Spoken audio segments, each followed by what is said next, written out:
Magaling ka dyan, Brad, para pag may ikuan ay hindi papasok agad. Uy, Toy! Iba talaga yung ikuan, yung mga aso ngayon. Alingasa ang mga aso dito, tol, sa mga aso ko dito. Nag-alingasa ba? Yan o. Nagbantay talaga yung mga aso ko. Dahil may dumaan dito kanina na pabalik-balik at tumitingin dito sa bahay. Kaya si Jomar ay nakagising dahil maaga siyang natulog para magbantay kani mamaya dito. Kaya ito ay nagkuhan kami. Dito siya matutulog ngayon sa kanyang duyan. May kuhan siya diyan, may armas din siya. Diyan lang. Para pag may masamang pangitain yung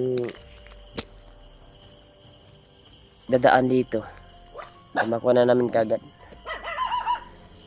Masarap sana magkape tayo, Brad, ngayon. Meron tayong kasama, no? Bili tayo? Bili ako ngayon, maglalabas ako. Magbantay ka dito, ah. Si yung asawa at anak ko, tol. Yung asawa at anak ko, tol, ay kuhan ko na. Inati ko dun sa biyanan ko dahil delikado dito sa bahay. Sabi yung aso. Hoy! Parang may naamoy yung aso ba? Ha? Ayun na pa itong mga aso ko, tol, paraging tumatahol. Yung maliit na aso. Kasi yung malakas ng pang-amoy ay yung maliit talaga na aso kaysa malaking aso. Yun yung sabi ng tatay ko dati. Nag-iba yung boses mo, Rad. Masipon, di ba? Nasipon ako. Sinisipon ako, tol. Parang yung kuhan ko. Bili din ako ng gamot ngayon. Nalabas ako doon sa tindahan. Silipin ko muna yung asawa at anak ko doon sa biyanan ko. Dahil hinatid ko kanina. Dahil ko sa sitwasyon dito sa pagkabiglang lulusob si Julius. Mahirap na. Dito yung kuhan ko, asawa, anak. Kaya nagkuhan talaga ako. Sinipti ko talaga sila, tol. Alang-alang sa kaligtasan ng kuhan ko, tol, ng anak ko. Bantay kami ngayon ni Jomar dito. Abang kuhan, tol, hindi pa nagpapahinga si Jomar. Ito muna kami. Haling kami dito sa mga basura. Para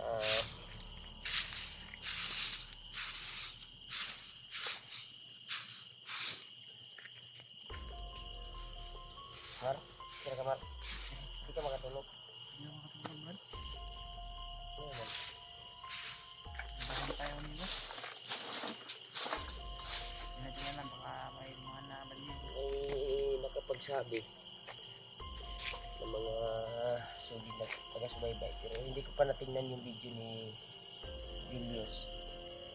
Ang target ni Julius ngayon ay bahay ko raw. Hayop talaga yan si Bagnot. Unti-unti niya nang binasa yung isip ni Julius para puntahan yung bahay ko. May nag-reply sa akin ng mga supporters at nagpaalam patungo na dito si Julius. Kaya ingat tayo, Brad, hindi tayo matulog ngayon. Magbantay tayo. Matulog ka ng maaga ngayon, mamaya gigisingin kita. Hindi ako makatulog ngayon dahil yun yung nakuhan ko, alaman ko. Nag-message yung mga hindi yung taga-subaybay. Kaya magbantay tayo dito sa bawat paligid. Yung bayaw ko raw ay i-grip muna saglit. Pupunta siya dito sa bahay dahil nandun siya sa Luyuton. Yung asawa niya din ay dinala niya doon sa mama niya din. Mama ng asawa ko. Nandun sila. Tatlo lang kami dito na lalaki. Asawa ko yung bayaw ko. Naka-ready na kami kung nilusubin man kami. Ay, naka-ready na talaga. Kumbaga ay nasa kumbati na.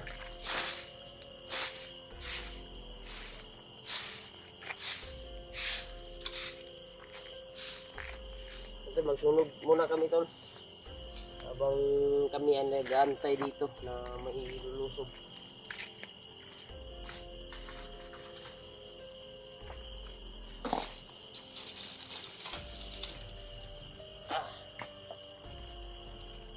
Salamat nga ako kung dito lulusog si Diyos kasi para matimbong nato ba. Kuha na to ba? Malakpan na to, matrap na to. Sa puso na to. Hindi tandra o. Di siya magsilbi diri, musud-sud siya diri. Silbi na siya diri sa balay. Kabuang niya. Panato ako ng tandra o. Digtan ng itlog ato.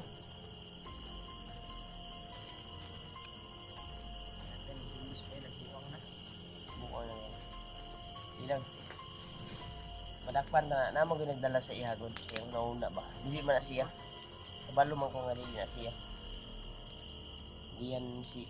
hindi yan siya ang nagkuhan binalutan sa maitim na mahika ni bagnot kasi si Julius kasulukuyan ay binasa niya yung mga kaalaman ni Julius ba kung saan yung mga bahay ng hunter. Kaya niya malaman ni Julius sa katawan Julius kasi binasa na nandito or doon ni Kuya Bads. Kasi nakita ko yung video na doon siya ka Kuya Bads. Kuwan siya. Hindi siya makapasok. Nahihirapan siya sa pagpasok. Pero natamingan lang yun niya nga wala si Kuya Bads siguro dito. Or tulog na. Nagpapasalamat ako sa binigay ni Lulu Ambo sa ang sangga sa bawat paligid kung may makapasok na maitim na balak sa bahay. Sino-sinong bahay dito ay iwan ko lang si Julio kung nakauwi na dahil may nakapagsabi si Julio at si Janry ay nagkahiwalay daw. Pero hindi ko pa sila na tingnan yung kwantol kasi nakatulog ako kanina at ngayon lang ako naka-gising.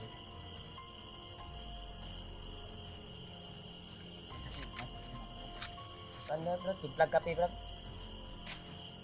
Pero kung walay kape mo, gawas ko ron. Kaya rito katulog. Para di katulog ba. Habang nagkuhan kami dito tol. Ay yan, nagkuhan si Jumar ng kape doon.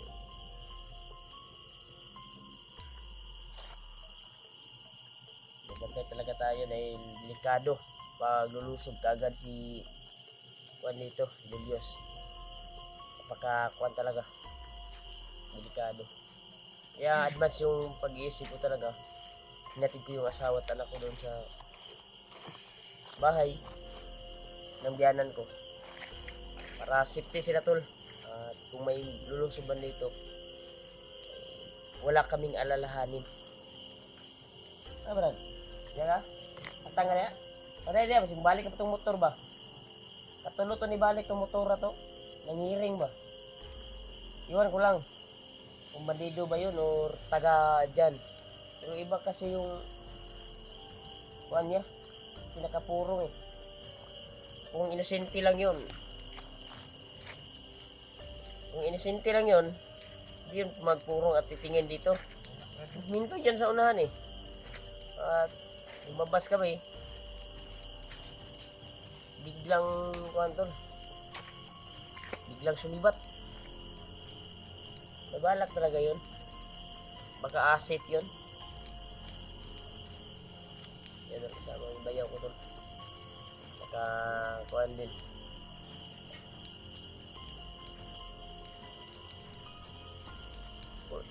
para lang baril, Brad. No? Pusili mo na? Sila ni ka magasin.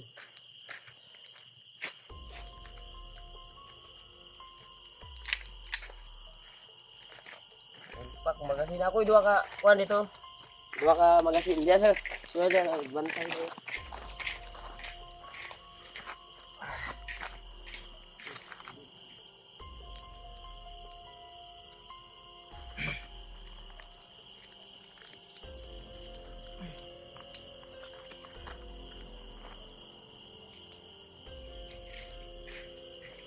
Ito la, nakuha pa ni Badrimat yung magasin ng occupied. May dumaan kasi ng motor dito kanina tol na pabalik-balik dito dumitingin sa bahay ni Badrimat. Bigla kaming kinabahan mga tol, kaya lalo kami nag-ingat ni Badrimat at yung kanyang bayaw saka yung banda, pero nag-isip ng konti para makatulong.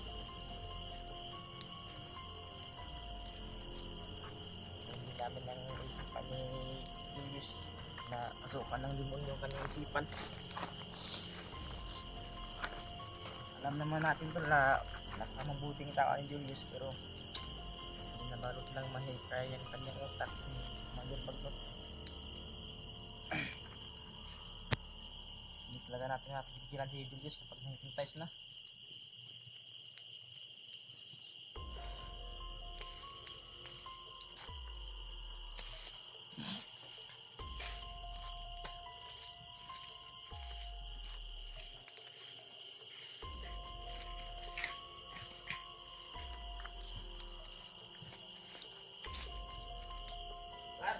Uy, Kasi uguan, kape. hindi. Ano diya? Hindi ako lang pala dali. Tayo sa diri. Ano? Hindi. Narito ang tulong ka magasin. No? Yan, ikaw na diya. Isipin na si mga kan. Isipin ako na ang ano na. Ginamit. Lagpot ang bala, nakasan ako na. Ingat Brad, ingat Brad.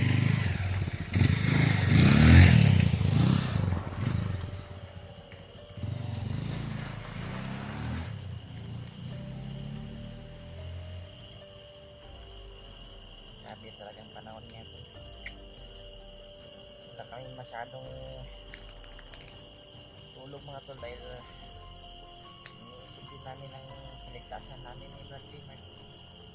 Sa kanyang pamilya ni Brad Dreamer mga tol ay sinipin niya din sa kanyang biyanan para hindi na din mapahapa.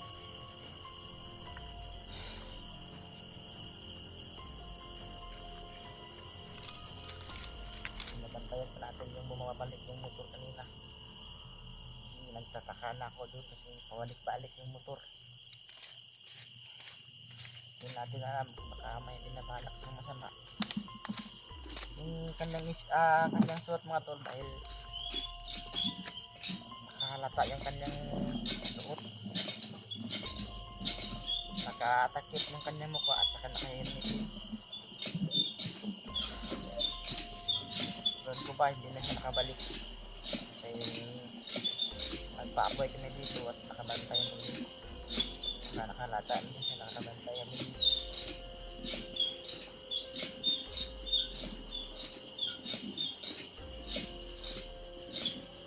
Marami kami na mga aso dito nagbabantay para tumulong na din yung mga aso dito mga tol para makalulong kapag mayroong tao.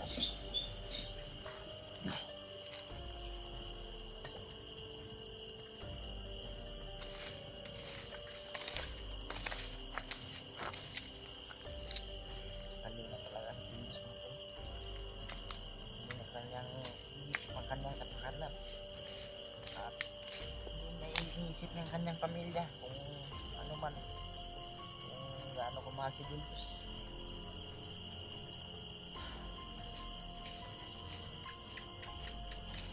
Julius ang motor niya wala na, baka hindi nakita ng mga bandido yun. Sayang yung motor ni Julius mga tol. Hindi naasahan na nahuli siya.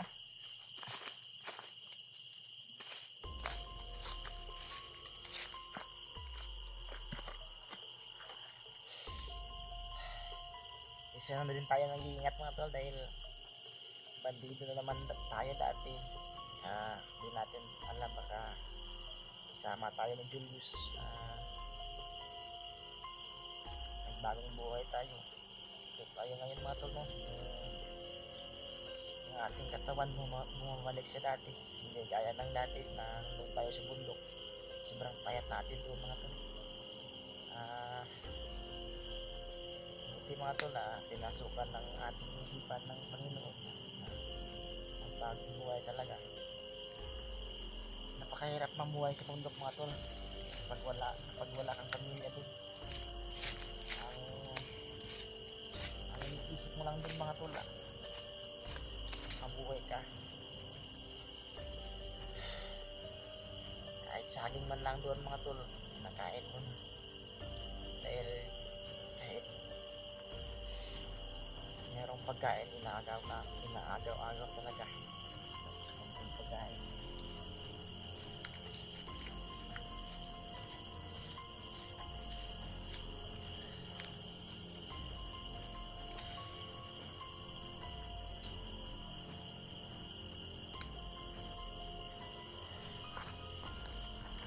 Diyan ako nagtulog mga tol sa duyan para madali tayo makasilip kung may tao man o wala. Madali man tayo makasilip mga tol dahil yung mga aso dito matinik. Meron din kaming aso na pulis dog dito. Mabilis makaamoy kung mayroong tao man. Sa ngayon mga tol ay inaantay man natin kung may lulusob ba. Okay mag-alam mga tol, nag-iingat kami. Lalo na kayo rematch. Pag walang kasama sa rematch dito, nahihirapan siya. Hindi natin baka biglang lusubin yung isang bahay ni rematch. At wala siyang kasama na tumulong sa kanya. Lalo na kanyang bayaw. Yung bayaw ni rematch mga tol. At mag-relax muna ng kunti at tingnan natin mamaya tatayo din yan dahil isip niyang kalagayan niya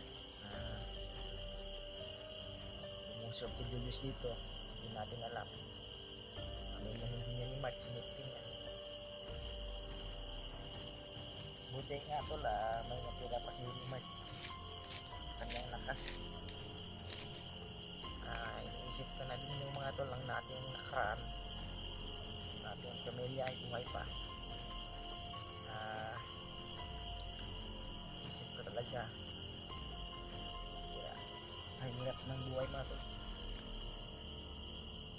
na meron ka na sa harap pamilya pero biglang nawala sa iyong buhay.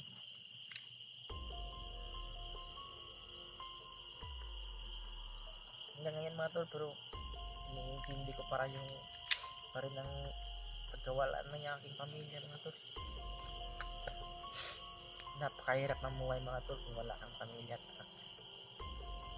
Sanggol pa yung anak ko mga tol, pero hindi lang kinuha ng Panginoon. Pangarap ko sana maging pulis yun mga tol, pero hindi inaasahan, bigla nawala sa ating buhay.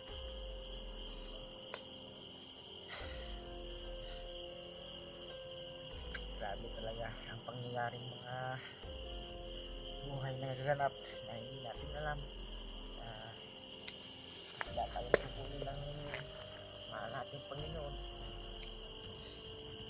Hindi lahat ng buhay mga tol may solusyon. Kung sa ano pa, hindi lahat ng nabilanggo ay mayroong kasalanan. Mayroon din iba, mayroong iba wala. Buti nga tayo, nakaluwag tayo dito sa Patag. Buhay ng bandido din, napakahirap. Inuutos ka ng komandir, palo yung ulo mo pa pag hindi ka nasunod sa kanilang utos. Inaantay pa natin si Limart bumalik mga tol. Bumili siya ng kape para di kami makatulog. Nagmamasid kami dito.